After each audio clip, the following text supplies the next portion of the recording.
Welcome back everyone to another ESO build video. Today is a brand new build to the channel called the Cleric. Now if you want a little bit of insight as to how this is supposed to work, this is of course a healer, a Templar healer at that. And if you've played MMOs or fantasy games in the last 20 or 30 years, you will know that most of the time, anything that is regarded as a cleric or a priest or a war priest or anything like that is generally quite a chunky character. They're usually quite heavy armored, bit of a mace and a sword or a sword and shield, something like that. They are combat ready, and this is no different. As you can see, sword and board. This is a heavy armor healer. And yes, this does line up with passive, so it makes perfect sense and it works really bloody well. But you are extremely strong, very hard to kill, and like most traditional MMOs or fantasy games, you can survive just as much as the tank, which means the supporting roles are not the ones that are dead before the DPS. You can recover, you can heal, you can protect your group, you can do it all. So first of all, we're going to go into the stats. We'll show you the front bar first of all, because they are different. The back one's got more resistances. But anyway, we are on 35k magicka, 32.6k max health, which is massive for a healer, 14k stamina, and our weapon damage and spell damage, of course, that looks quite low, but that will actually go up. In combat, we roughly sit around 4.3, 4.6k spell damage, which is pretty nice for our heals, and our spell resistance is sitting on 24k across the board. Bear with me, I'm going to swap bars in a moment, you'll see some more. Now, our recovery is sitting on 1.8, fluctuating between that and 2k over and over and over, as well as our health recovery and stamina recovery sitting on 740 and 927. That will constantly alter throughout the fight as long as you keep yourself healed. That I'll explain more later. But on the back bar, our resistances are even higher. So we have our buffs and bonuses on. We sit on 31k resistances with a sword and board. Yes, you have block mitigation. You can survive. That is done on purpose. Don't worry about it too much for now. We're going to explain it when we get to the skills and passives. Now, we're using 64 of our attribute points into our magicka. We do not put any into health because we don't need it. We've got loads of it, but you can swap that around if you want. Just bear in mind, of course, your flat resources are important, and we don't have the recovery bonuses from light armor. We have flat health, flat magic food. That does say 0 there. That is a bug. We've actually got 5.4k max health and 5k max magicka, which is really helpful. You can go recovery food if you'd like, but you're going to dip in other stats, so it's entirely up to you. And of course, we've got all these buffs and bonuses that just sit with us the whole time. We've got loads of them. Really, really handy. Very, very passive buffs there, just for what we've got on the bar or the set. You don't really have to put in too much effort. The one thing you will have to do with this build, however, is heavy attack. When we get to the passives, you're going to see why. It's very, very important. But not only can you heal, you can actually recover in really bad situations if you need to. You're not a squishy healer that's just going to hit the deck. Now we're going to go into the skills. These are going to be explained in detail, of course. Where to get them from, what to morph them to, all that good stuff. We'll start off with Illustrious Healing. This is an Arresto staff skill line. First ability to unlock starts off as Grand Healing, morph it to Illustrious Healing. Simply put, this goes on the ground and heals over time. You only need to cast this once every 12 seconds. So if you're spamming it, you're doing it wrong. Just once. After 12 seconds, reapply it, or at the last second, reapply it. Very simple.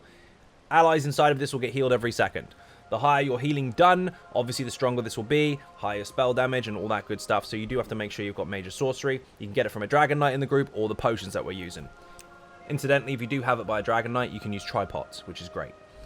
Radiant Aura, very important. This is in the Restoring Light skill line. Third ability to unlock starts off as Restoring Aura, morph it to Radiant Aura. 25 meter radius, so yes, 50 meters across, 20-second duration, and what does this do? This allows every single person to get magic steal back from enemies that they hit around you. This costs nothing. This affects everything in the room. Any enemies that your group hit will get 168 magicka back every second for doing so. You included, so keep up your lights and heavies. Also, while slotted, we gain minor fortitude, minor endurance, and minor intellect, increasing all of our recovery stats by 15%. Put it on your bar, activate it at the beginning of the fight, and every time it runs out, just reapply it. You've basically got area of effect elemental drain without the need to apply single target Destro staff abilities. You just activate it and it's done. Combat prayer, of course, is very important. This is in our Resto staff skill line. You don't have to have this if someone else has got it, obviously, but it is an important skill nonetheless. This will give everyone minor berserk if they are in range, of course. It has to be done in front of you. And they'll also get minor resolve, increasing their physical and spell resistance by 2974. This also applies to you. And it does heal everyone in front of you as well. In burst heal, if you crit, this can actually be very, very high. It's really cheap in comparison to our other spammable heal. So if all the allies are in front of you right now, you can actually spam this if you really want to. Starts off as Blessing of Protection, morph it to Combat Prayer. Next up is Breath of Life. Of course, everybody knows what this is, and if you don't, well, you're about to find out. First ability to unlock in the Templar Restoring Light skill line starts off as Rushed Ceremony, morph it to Breath of Life. Now, of course, you can use Honor the Dead if you like, but that one's a bit more selfish. This one will heal you or another ally in your group, depending on which one of the two is lowest, and it will be a rather massive heal in single target. But also at the same time, it does heal someone else in range for less amount, but it heals them nonetheless. Now, there is another heal that we're going to utilize as a burst heal, but we're going to mostly put that on the back bar. You can put it here if you want, but I'll explain it when we get to the back bar, just so it makes sense lining up where all our skills are. Inner Light is next. Mage's Guild skill line, second ability on, in fact, first ability to unlock. Level 2 you need to be. That's where second comes from. Level 2. Morph it from Mage Light to Inner Light. Put it on your bar, never activate it. It's very, very simple. Increases your max magic by 5% and gives you crit chance. That is in our spell pots already, of course, there's crit chances, but if someone's bringing spell damage to the group, i.e. a DK giving you major sorcery, then of course tripots will cover all the recovery, and then you've got this anyway. So, that's up to you, but definitely put this on your bar. Solar Disturbance is the ultimate. This is from the Dawn's Wrath skill line. Starts off as Nova, morph it to Solar Disturbance. Yes, of course, the other version does allow more damage from the synergy, but this is a protection ultimate. You put it on the ground, yes, it does damage, but the enemies inside of this will be affected with Major Maim for 12 seconds. Now, this is very simple. The duration of it is what's important, not their location. The other version of it, if they're inside the circle, they will have Major Maim applied. If they're not, they won't. This one, if they get hit by it, the debuff stays with them for 12 seconds, even if they run out of it. So their damage that they do to you in the group is lessened for the full duration. It's very, very important. Oh shit, ultimate. Keep this up as much as possible. If you choose to in your groups, depending on what you're doing, you can, of course, swap this for Aggressive Warhorn to give extra crit damage to the group and extra resources. The swap out is entirely up to you, depends on what you need. Back bar. Very, very simple. Extended Ritual. Fourth ability to unlock in a Restore and Light skill line. Starts off as Cleansing Ritual, morph it to Extended Ritual. When you activate this, you cleanse yourself of 5 harmful effects straight away. It is very expensive. And all allies inside of this will heal every 2 seconds for 24 seconds. It is a very long duration heal over time in area of effect. Also, if they take a synergy from you, they will be healed, which can crit based on their stats. And, of course, this does cleanse them of harmful effects too. Bear in mind, of course, synergies have a 20-second cooldown for each individual one, so they can only use this once every 20 seconds, but it's really helpful nonetheless and a massive heal in area of effect. Also, this scales off of your highest offensive stats. So for us, it's going to be maximum magicka and spell damage, which again, in combat, depending on what buffs and bonuses you've got, can go somewhere between 4.3 and 5k, which is quite nice. Channeled Focus. This is stupidly powerful. Now, this will give you Major Resolve, increasing your resistances by 5, 9, 4, 8, and you will heal every single second and scales off of your max health. So for us, that's quite helpful. We've got high health. And you'll get back 242 magicka every 1 second. Now, magicka recovery is calculated every 2 seconds. So technically, we've got 484 recovery just for standing in this, on top of the 2k we've already got. We're roughly hovering around 2.5k recovery. Very, very nice indeed. And of course, don't forget, you can utilize your heavy attacks. Now, the Energy Orb is not necessarily essential for the synergy, although very helpful. This is more for the heal over time. So in the Undaunted skill line, go down to Necrotic Orb, change it to Energy Orb. Now, this will heal everyone in range of this every 1 second. And it is actually quite strong, especially stacked alongside of our Extended Ritual and Illustrious Healing. 2 heal over times on the ground, both very, very long. Chuck a bubble in there. You've spent hardly any magicka at all, and everyone is really, really safe. But bear in mind, of course, while they can take the synergy and get resources back based on their highest stat, you may want to not utilize that because our spear is a little bit better for resources, especially if you've got people using hybridized type builds. But the choice is yours. It's a very good heal nonetheless. People just have to be aware of what they're using and what they're not. The good thing is, however, this can be used multiple times, so many different players can stand next to it and all take a synergy off it, whereas a spear, which I'm getting to in a moment, can only be taken by one. Now, if you don't want this, You can, of course, go with Sanguine's Altar, which will give people health back every 1 second if they're damaging targets. Much like the Magic Steal from Radiant Aura, you've got Life Steal as well, so you can have both. Or, if you really need to, in oh shit situations, if the tank dies and you're left alive, this build allows for that, and you can actually replace this, if you want to, with Pierce Armor, and you can take over the tank and roll, while still maintaining the ability to heal the group. I wouldn't put this on for all players, but if you are very advanced and you're aware of mechanics and you're capable of picking up the slack when shit hits the fan, that can work. Now, the heal on the back bar, of course, because we don't have our resto on this bar, you can put the resto skills down and then swap. While blocking or trying to get people up or just defending in a certain mechanic, you can, of course, use Hasty Prayer, which is a valid swap out for Breath of Life, in fact. Although Breath of Life is very good single target, you can equal that almost with this particular skill, but in area of effect. So it starts off as Healing Ritual, morph it to Hasty Prayer. It does heal you and all allies around you equally within 10 meters, which is pretty huge for a burst heal. It is quite expensive. You don't want to spam it too much, but this is very, very powerful. And also, all affected targets get minor expedition, increasing their movement speed by 15%. So maybe you're using this as your active heal, or maybe you're using it once you start resin people if something goes wrong, and you can give them this nice speed buff and big boost to health once they get up. It's very, very powerful. This is where I tend to put it, but you can put it on the front if you want, or just double bar. It's entirely up to you. Breath of Life, of course, has got 28 meter range, however. So if it's a long-ranged fight, you want Breath of Life on your bar. If it's close, stacked-up fight, this is absolutely fine and will cover all angles. Now, Luminous Shards is, of course, very important. This is in the Adric Spear skill line. 4th ability to unlock starts off as Spear Shards, morph it to Luminous Shards. Why did we choose this one over the other one? Because this one was changed. You place it on the ground, it does damage over time, great. But if someone picks up the synergy, it no longer gives them back their highest resource.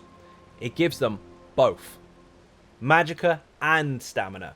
So if you're a tank or another healer or a DPS that's using both Magicka and Stamina based skills, this is very, very strong in comparison to the other version.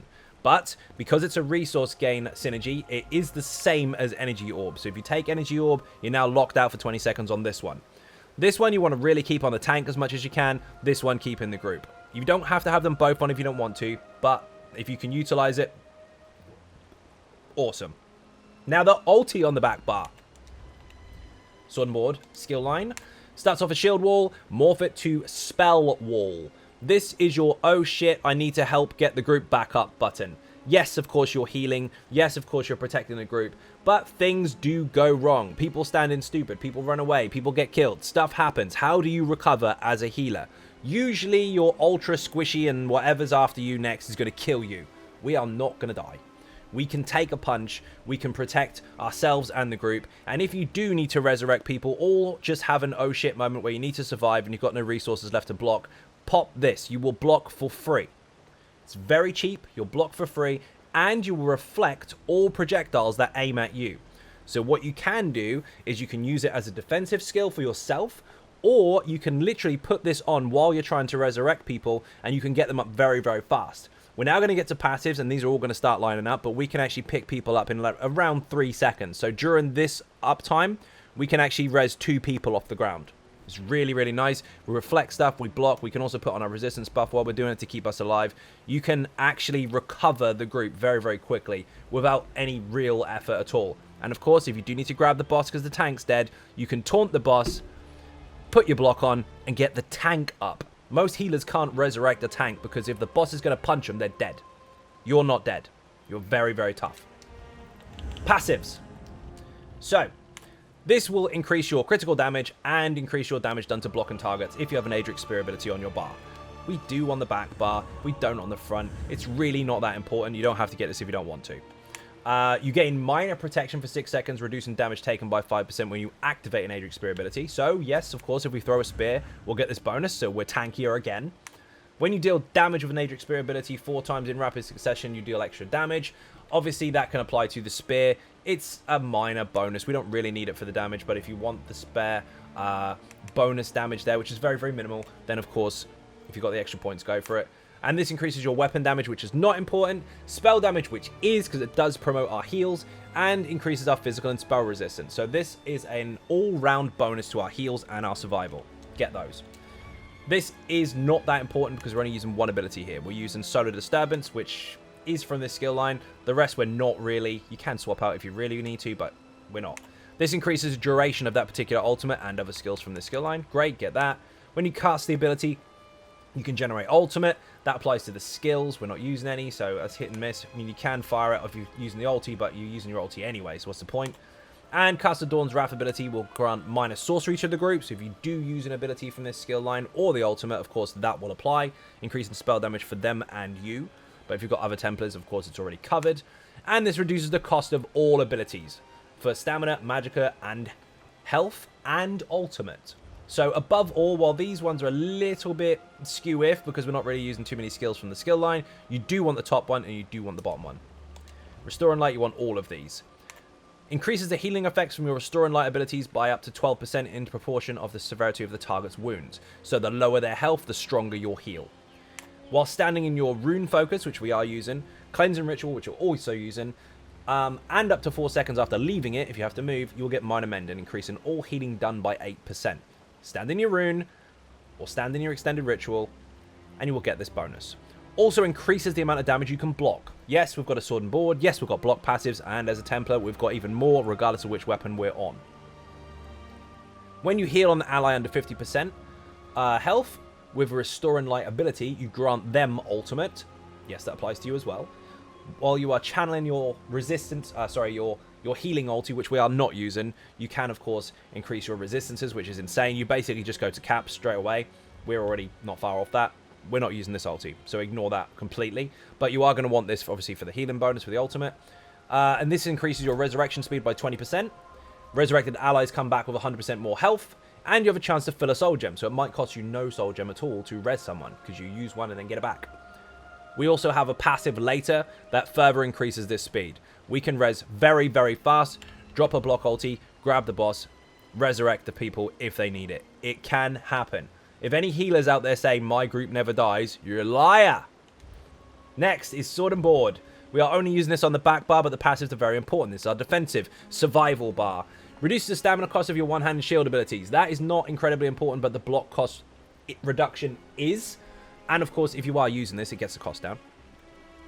Increases your weapon and spell damage by 5% and the amount of damage you can block by 20% while holding a sword and board. This is very important, not just for the amount of damage you can block, but the spell damage used to be tied to these particular skills. Now it's not. It's a 5% spell damage bonus overall. So the amount you have, 5% of it is increased. That means that while on the resto bar, yes, you do get passives for the resto stuff to increase your resto skills, while on the sword and board bar, we actually have higher spell damage, so our healing skills from our Templar skill line and all the rest of it is not actually lessened. It's really, really nice. Now, of course, you can change traits on your two-handed weapon on the front bar to make powered and all that kind of stuff happen to further improve it, but the gap is closed now with this bonus. It does make a substantial difference, so while healing on a sword and board, you do get a benefit. This improves your standard bash attacks. The damage isn't important, but the reduction to cost is, because you are going to want to interrupt stuff. This increases the amount of damage you can block by projectiles. That's great, but also don't forget we can completely reflect them as well. And of course, while blocking you are quite slow, this reduces that penalty, so you're actually a bit faster. Resto stuff, very important. We're using one skill, two actually, combat prayer, my bad.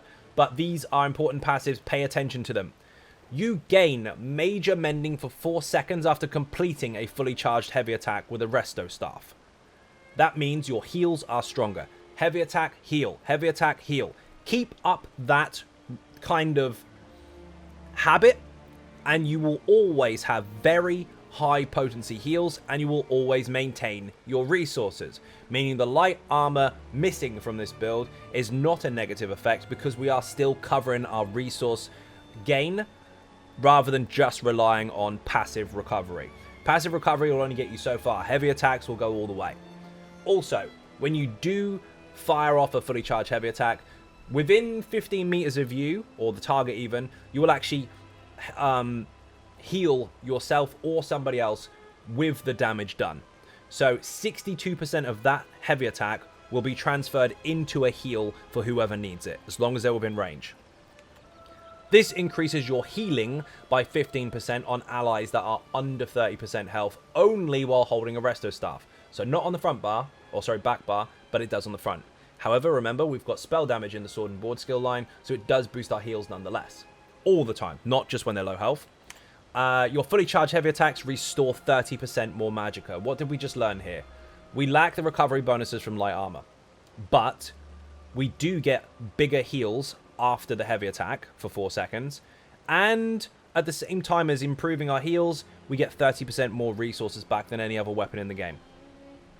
Heavy for strong heals, heavy for resources. Got it covered.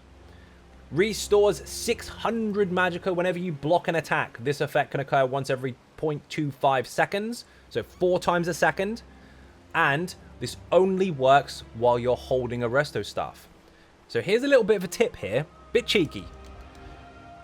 Holding block like this is how that passive works.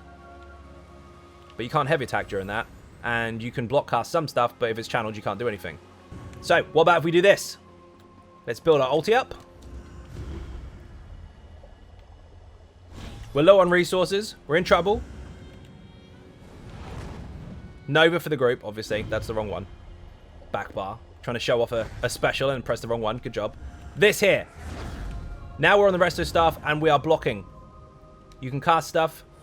You can heavy attack. You can do whatever you want underneath that block. And while you're blocking, all the damage you're taking will replenish your magicka. So if you are in trouble, you can pop that as an oh shit button and actually use it as a resource gain while blocking. Handy, huh?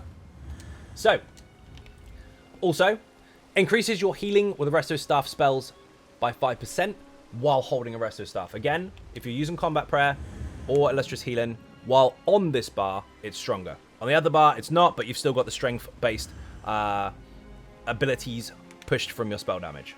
So, it's all swings and roundabouts. Literally, both bars have their own benefits. Now, we're not using any light armor. Now, I know lots of people think healers must be light armor. They must be, apparently. No skills, no passives in light armor boosts your healing. None of it. Yes, you could argue crit chance could make a stronger heal. But crit chance is only valid if you have enough crit in the first place. If your crit is very, very low, there's no point in it. Everything else, this reduces the effectiveness of snares and reduces the cost of sprint. This increases your recovery and reduces the cost of skills. That's not an increase to healing, that's an increase to recovery. That's a sustain bonus. This will give you spell resistance.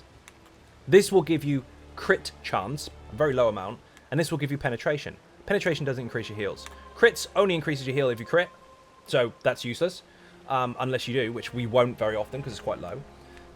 The rest of them do not improve your healing. Medium, however, does. We have this here, which increases your critical damage and healing done. That's right, healing done. And this also increases your spell damage. Spell damage increases the strength of your heals. Healing done increases the strength of your heals. So the two medium pieces we've got increase our stam recovery so we can block and dodge and all that kind of stuff. And of course it helps us with our dodge roll reduction to cost and increases our spell damage for our heals and healing done. But our heavy armor, this tanks us up. If the other passives aren't going to improve our healing, one thing we want to do is survive as a healer because then we can keep healing people. So, spell resistance and physical resistance per piece worn. Health recovery to keep us up and resources back for getting hit per piece worn. Maximum health increased. Increases magicka or stamina heavy attack return by 4% per piece. We have a 20% increase to the resource gain from a heavy attack, alongside the resto passive, which is a 30% increase to resources returned from your heavy attack. And finally, if the target is off balance, you will get 50% back from your heavy attack. 50% in off balance, 20% in heavy armor, 30% in resto. No other setup, unless of course you have 7 heavy, will give you more resources back from a single heavy attack. There are sets that can promote that, of course, but if you want to take advantage of the armor passives and you want to be able to maintain your resources, flat recovery will only go so far. If you rely on nothing but flat recovery and you never heavy attack, you're never going to see this bonus here, which will give you major mending. You'll never get it. So we deliberately take advantage of the bigger heals, and in return, we get back all those resources all at once. Really, really handy. All you need to do is just play your basic mechanics. And your heavy armor, lacking recovery and reduction to cost, will not be a burden on you. In fact, it'll be a benefit because you're now stronger.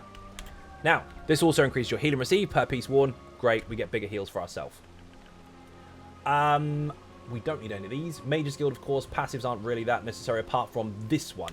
This increases your magicka and recovery by 2% for each skill on your bar. We do have one on the front bar. The rest of it, not that important. Undaunted, of course, get both of these. This will give you resources back every time you take a synergy, and this will give you a 4% increase to your health, stamina, and magicka because we're using 2 types of armor. 2 medium, 5 heavy. We are an Argonian, if that wasn't already painfully obvious by the tail.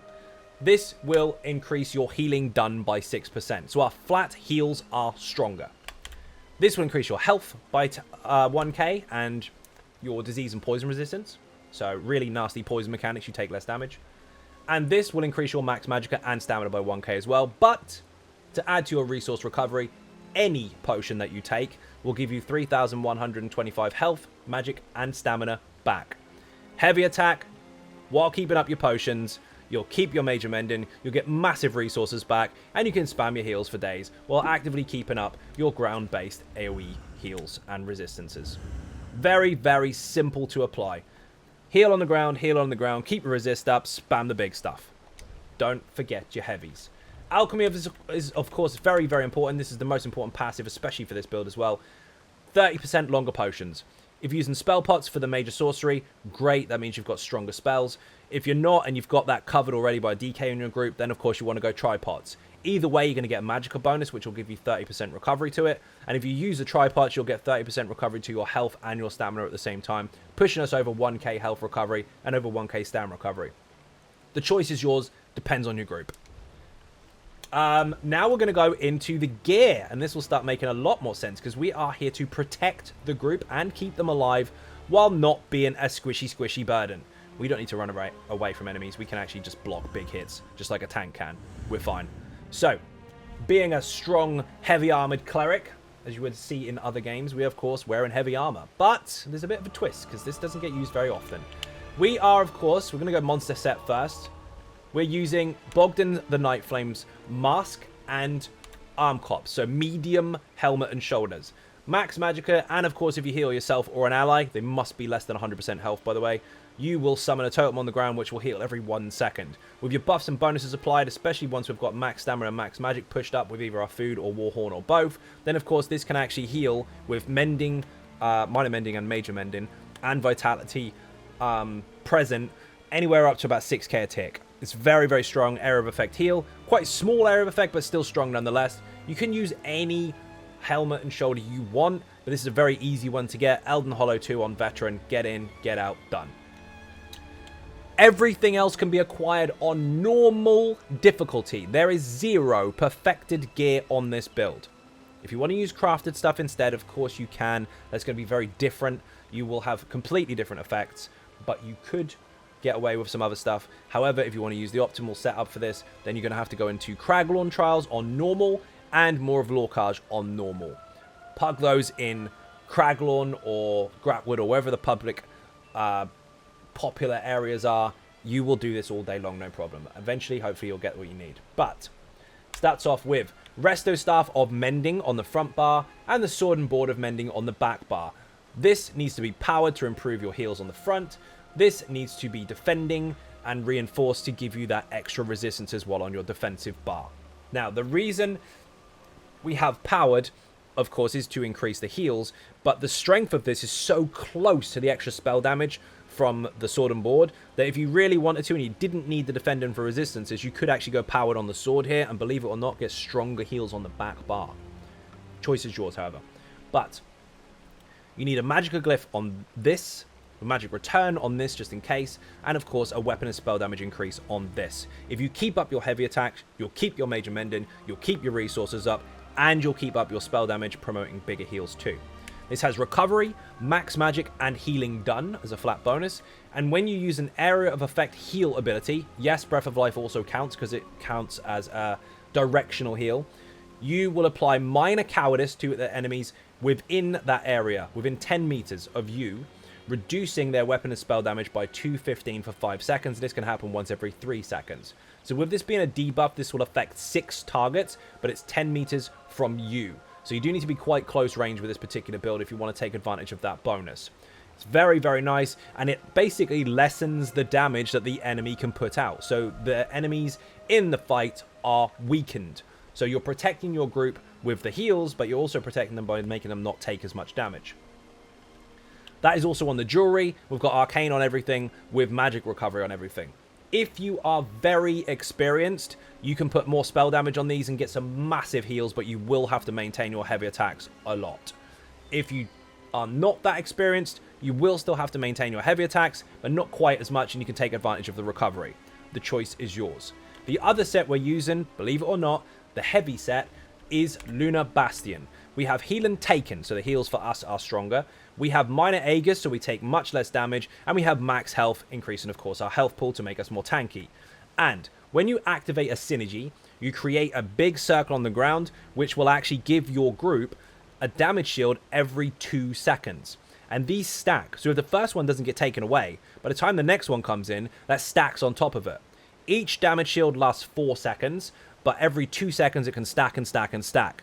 Now, while this says you can stack this 6 times, of course, because of the duration of this, you can only really get 5 ticks from it, or 5 stacks, because the first one will go off right away, and then you've got 4 more ticks continuously to make these land. You've got 1 at the beginning, then 2, 4, 6, 8. You've got 5 ticks in total. 0, 2, 4, 6, 8. But, why does it say 6? Because you can stack multiples of these. Your group can use this set as well, and you can share damage shields. You can stack them up. So if someone beside you takes a synergy at the same time as you, by the time you're halfway through its duration, you've already got your 6 stacks. And now all the extra ticks do is maintain it. If you've got multiple people using it, so say 3 or 4 or even more than that, which is a bit nuts, then of course that's when it gets a little bit crazy. You can hit cap almost instantly, and every time they disappear, you just fill it again with a massive, massive shield. And yes, of course, it stacks with all other damage shields. If you have someone spam an Igneous shield in your group, not only are you protecting them with damage shields, not only are they, but they stack. This, you need to be quite close, obviously. Make sure in stack situations, you just take all the synergies you can see and keep this running. It does have a 20-second cooldown, of course, but again, if you've got 2 of these in your group, you can stagger them and you can keep this up all day long. Very, very strong. You're tanky, you're chunky, you're protecting the group with damage shields, you're protecting the group with heal over time, and if shit goes wrong, you've got a sword and board to pick up the slack and get people back on their feet. Everything works together. Now we're going to get into champion points.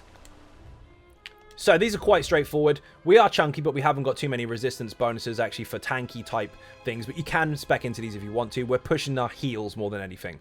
But you want to make sure you can unlock this stuff here. So the way to do that is literally this passive or this passive. Obviously, you want to go for the Magicka first because then you've got a higher flat stat bonus. Once you've unlocked this, Heal and Taken, quite nice, and then pack your resistances. Easy peasy.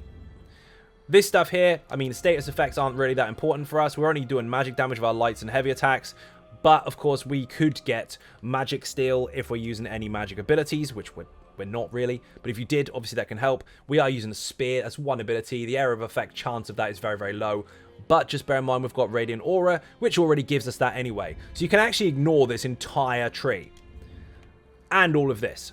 So this is really, really simple so far. Crit chance, sure, that's quite nice, but if you get this, you can then get your resistances. But above all, if you want to ignore all of this for the time being, you're not too worried about your resistances, you just want your healing bonuses. Unlock this to get to this tree.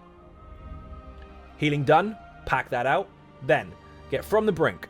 If you heal yourself or allies under 25%, you give them 11k damage shield. You've already got a constant tick and damage shield for the group as it is. You are protecting the crap out of them.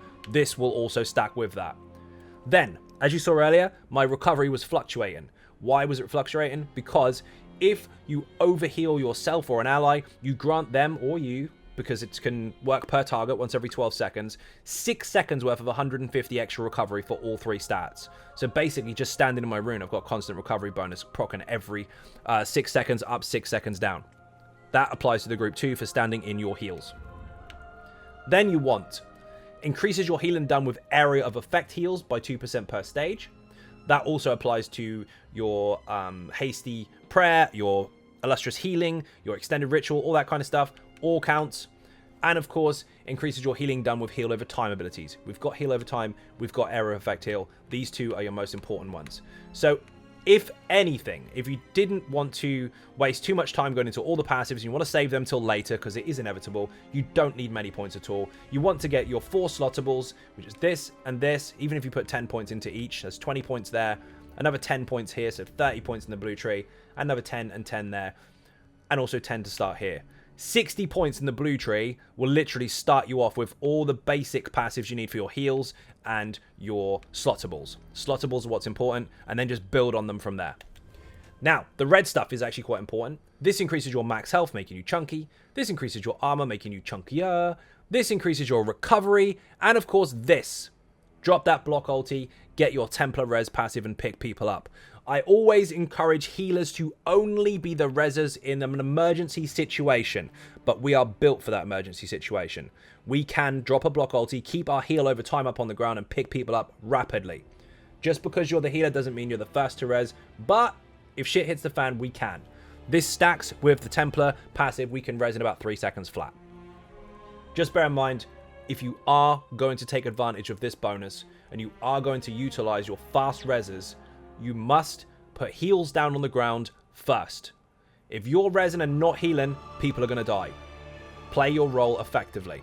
And again, there is a prerequisite to this. Of course, we just need to go up this path to get to here. You can unlock these all with like 10 points here, 10 points there just to get there. Or you can go this way up instead. It's a bit quicker that way, actually. And as long as you can get to here, there's your passive bonus. Not to mention, of course, this actually helps your group because if you do res people, they come back with more resources. That also stacks with the passive that we have to give them back 100% more health when they revive too, to get them back in the fight nice and quick. So, res your people, smack on that hasty prayer, job done. This tree is not that important, which is why I put no points into it. I would recommend that you get this for higher quality loot as your slottable. This for extended food duration.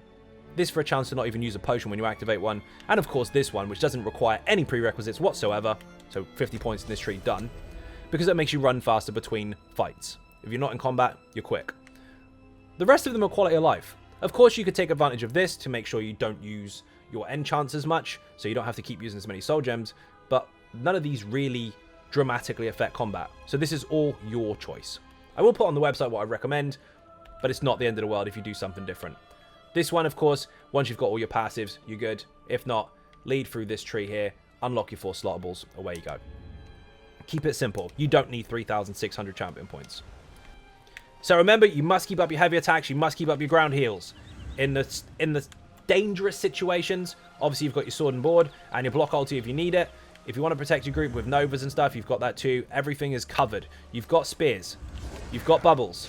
You've got resistances for you. You've got Radiant Aura for the whole group, giving them minor magic still, including you. Combat Prayer for Berserk and Resistances. Illustrious Healing and Extended Ritual are both very long heal over times. And I see a lot of people doing this wrong. What they do is they put this down, and then somewhere halfway through, you'll see them do it again. And again. And again. Remember, we don't have reduction to cost or recovery bonuses. So why are you spamming it? It's heal over time. Pop it once. I guarantee by the time that's run out, the magic you used is back. In fact, we're already there. Now we'll use 2 skills. By the time any of them runs out, you can even see the timers on the bars. We'll have our magic back. Efficient use of your magicka. And if you do need to spam this stuff, pots and heavies. It's really not that hard. Don't make it difficult for yourself. Keep it nice and simple. Just one more thing to remember, you got to stay close. This build is designed to be close to the fight. If you have to go range in some places, yes, I know that happens. But if you stay close, you can take advantage of your combat prayer reaching people. Obviously, your mending is going to reach the enemies and debuff them, which is very important. And of course, your final bonus, Lunar Bastion. Very handy indeed. So now it's time for fashion. So we are using the Tilvani, I can't even pronounce it, Tilvani helmet. I cannot pronounce that. Basically say R really, really loud and then sneeze. So that's that one. That's a heavy armor one. That's like a very, very out there Dwemer construct design. Aldmeri shoulders in heavy. Aldmeri hands in heavy. Aldmeri belt in heavy. The sneeze set again on the legs, and also Aldmeri on the Sabatons. The reason we've used Aldmeri Dominion for everything isn't because we favor Aldmeri Dominion. It's because this is a very Paladin, Cleric-esque type build, and it's designed to look all holier than all that kind of stuff. And wings kind of fits the bill. So you can change that if you want, if you're really salty about the Alliance, but that's there for a reason. It's a design choice. We are, of course, using the Ebon Shadow Staff because it is mega. We've got another budgie sitting there. And, of course, the Sword and Board to make it look as much like a cleric as possible. We are using the Sneeze set, Mace, and the Wayward Guardian Shield to make us look very celestial, if you like. Anyway, the two colors we're using are actually quite straightforward. These, you might have to take a little time to unlock one of them. One of them is Obsidian Black, I believe. Nope, that's Thalmor Black. My bad. You can use Obsidian if you prefer. It's a little bit lighter. But we've got Thalmor Black there, and we've also got... I have to remember this now, because I can't remember what it was called. Boethian Grey. You can use that one, or you can use the Polished Steel. Polished Steel is probably a little bit shinier, but the choice is entirely up to you. I will, of course, put this on the website, so you can see it all there too. So, hopefully that helped. Hopefully it wasn't too boring. Hopefully you now have a better understanding of how to approach this particular build. It is designed very different to what you might know as far as healers are concerned in the Elder Scrolls Online, but just remember there is nothing in the light armor passive that boosts heals flat out.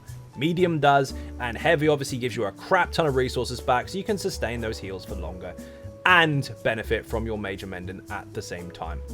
So, if you're not subscribing already, of course, please do hit that button. It is free. And if you want to help support outside the channel, there are some links in the description. You can even follow the Linktree description, actually. That will give you every single social media and or other platform link that I have, including Twitch, Patreon, and all that good stuff. Once again, thank you for watching, and I will see you in the next video. Bye-bye.